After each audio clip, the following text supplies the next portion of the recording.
Long, long ago there lived a great Chinese Empress who succeeded her brother, the Emperor Fuki. It was the age of giants, and the Empress Jokwa, for that was her name, was 25 feet high, nearly as tall as her brother. She was a wonderful woman, and an able ruler. There is an interesting story of how she mended a part of the broken heavens and one of the terrestrial pillars which upheld the sky, both of which were damaged during a rebellion raised by one of King Fuki's subjects. The rebel's name was Kokai. He was 26 feet high. His body was entirely covered with hair, and his face was as black as iron. He was a wizard, and a very terrible character indeed. When the Emperor Fuki died, Kokai was bitten with the ambition to be Emperor of China, but his plan failed, and Jokwa, the dead Emperor's sister, mounted the throne. Kokai was so angry at being thwarted in his desire that he raised a revolt. His first act was to employ the Water Devil, who caused a great flood to rush over the country. This swamped the poor people out of their homes, and when the Empress Jokwa saw the plight of her subjects, and knew it was Kokai's fault, she declared war against him. Now Jokwa, the Empress, had two young warriors called Hako and Aiko, and the former she made general of the front forces. Hako was delighted that the Empress's choice should fall on him, and he prepared himself for battle. He took up the longest lance he could find, and mounted a red horse, and was just about to set out when he heard someone galloping hard behind him and shouting, "Hako, stop! The general of the front forces must be I!" He looked back and saw Aiko, his comrade, riding on a white horse, in the act of unsheathing a large sword to draw upon him. Hako's anger was kindled, and as he turned to face his rival, he cried: "Insolent wretch! I have been appointed by the Empress to lead the front forces to battle. Do you dare to stop me?" "Yes," answered Aiko. "I ought to lead the army. It is you who should follow me."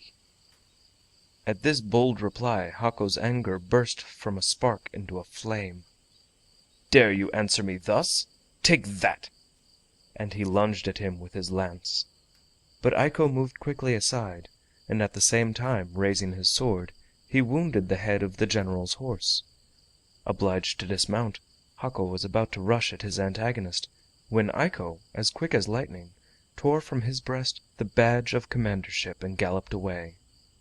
The action was so quick that Hako stood dazed, not knowing what to do. The Empress had been a spectator of the scene, and she could not but admire the quickness of the ambitious Aiko, and in order to pacify the rivals, she determined to appoint them both to the generalship of the front army.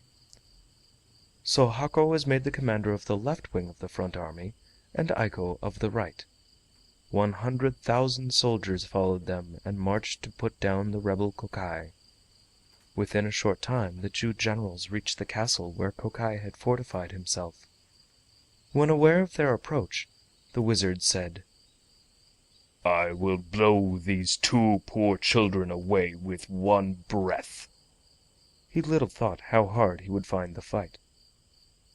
With these words Kokai seized an iron rod and mounted a black horse, and rushed forth like an angry tiger to meet his two foes.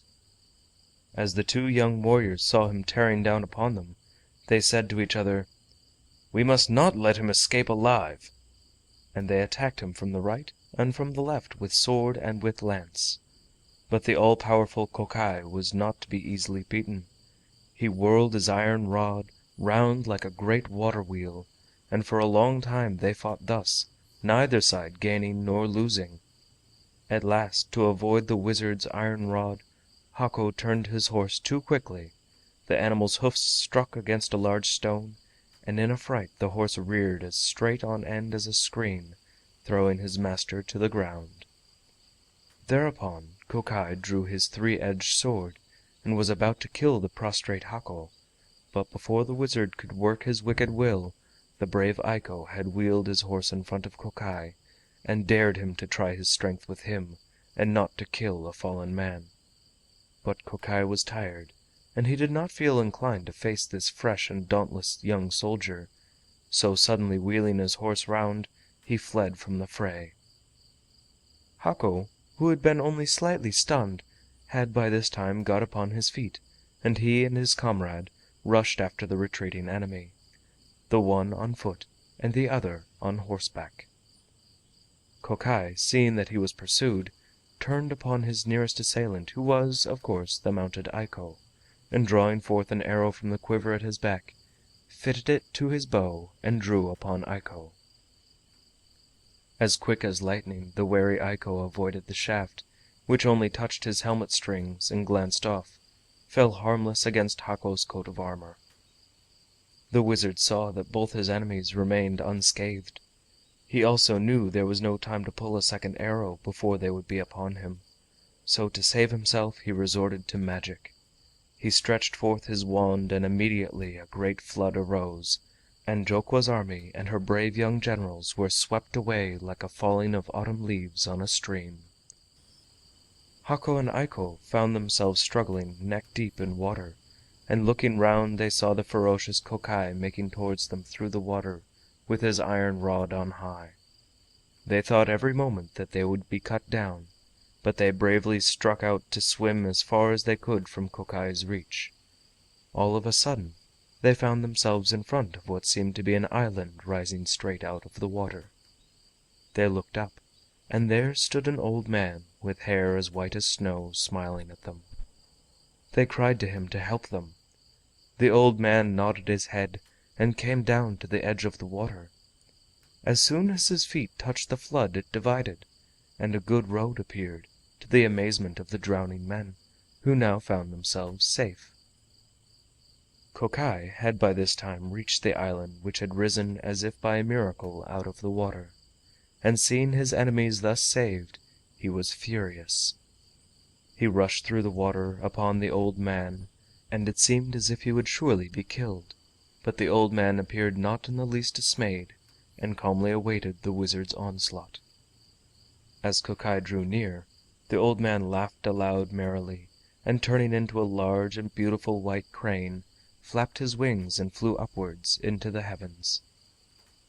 When Hako and Aiko saw this, they knew that their deliverer was no mere human being, was perhaps a god in disguise, and they hoped later on to find out who the venerable old man was.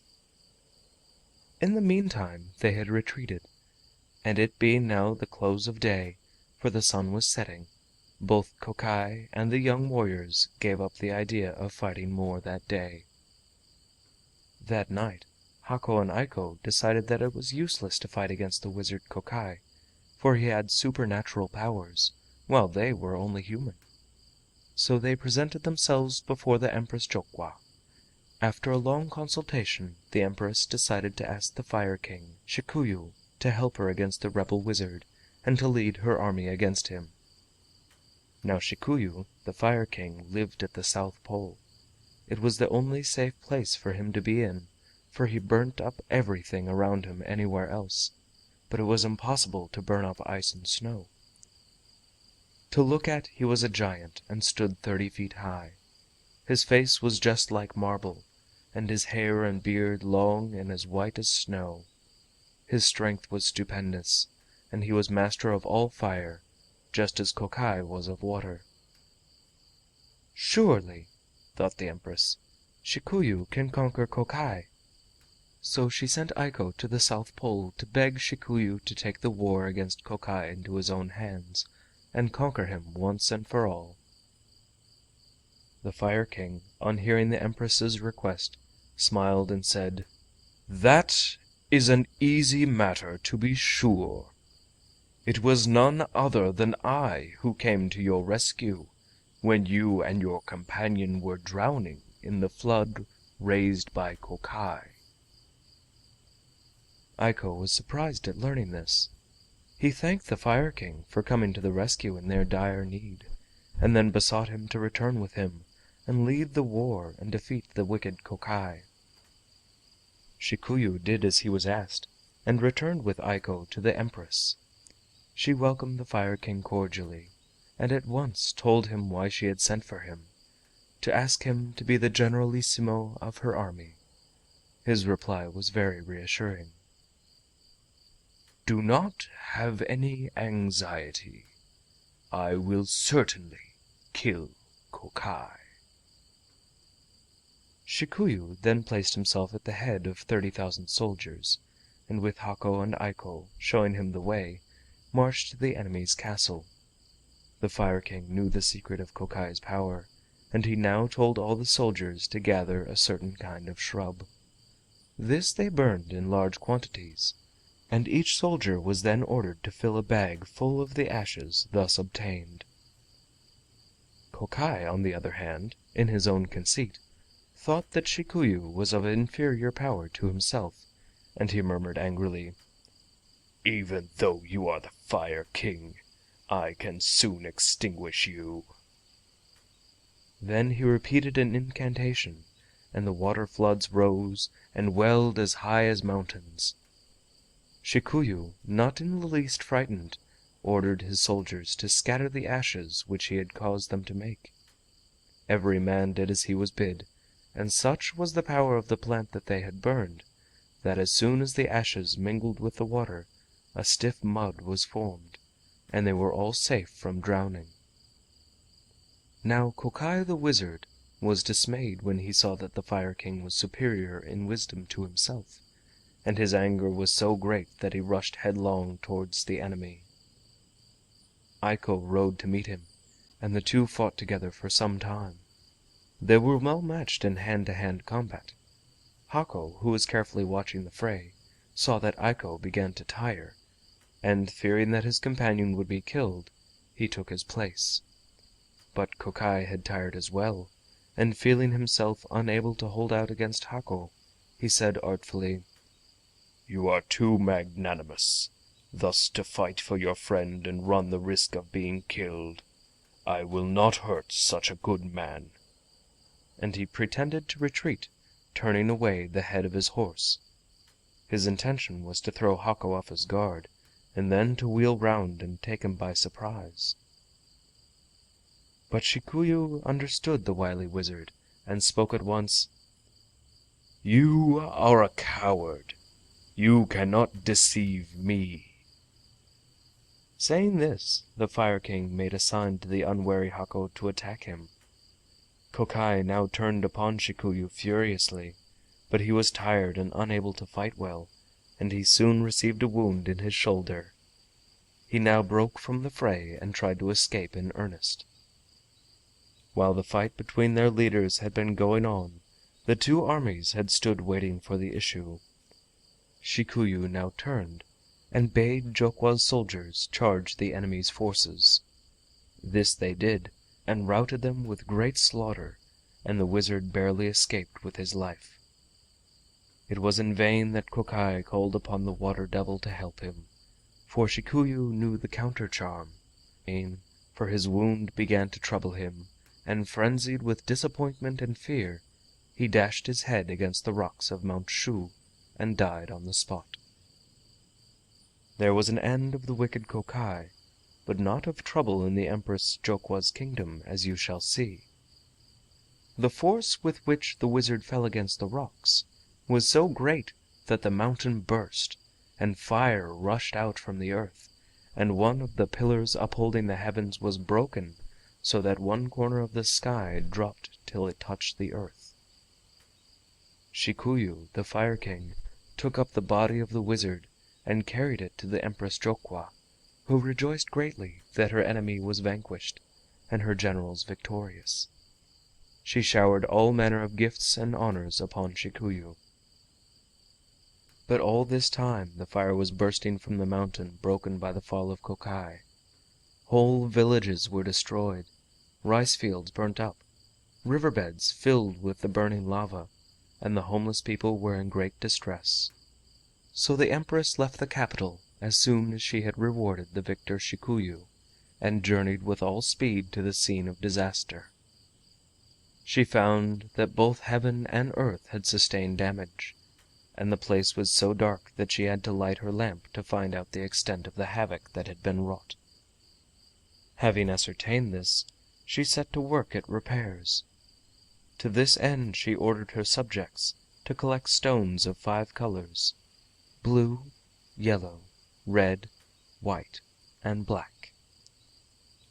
When she had obtained these, she boiled them with a kind of porcelain in a large cauldron, and the mixture became a beautiful paste, and with this she knew she could mend the sky. Now all was ready. Summoning the clouds that were sailing ever so high above her head, she mounted them and rode heavenwards, carrying in her hands the vase containing the paste made from the stones of 5 colors. She soon reached the corner of the sky that was broken, and applied the paste and mended it. Having done this, she turned her attention to the broken pillar, and with the legs of a very large tortoise she mended it. When this was finished, she mounted the clouds and descended to the earth, hoping to find that all was now right, but to her dismay she found that it was still quite dark. Neither the sun shone by day nor the moon by night. Greatly perplexed, she at last called a meeting of all the wise men of the kingdom, and asked their advice as to what she should do in this dilemma. 2 of the wisest said, "The roads of heaven have been damaged by the late accident, and the sun and moon have been obliged to stay at home. Neither the sun could make his daily journey, nor the moon her nightly one, because of the bad roads.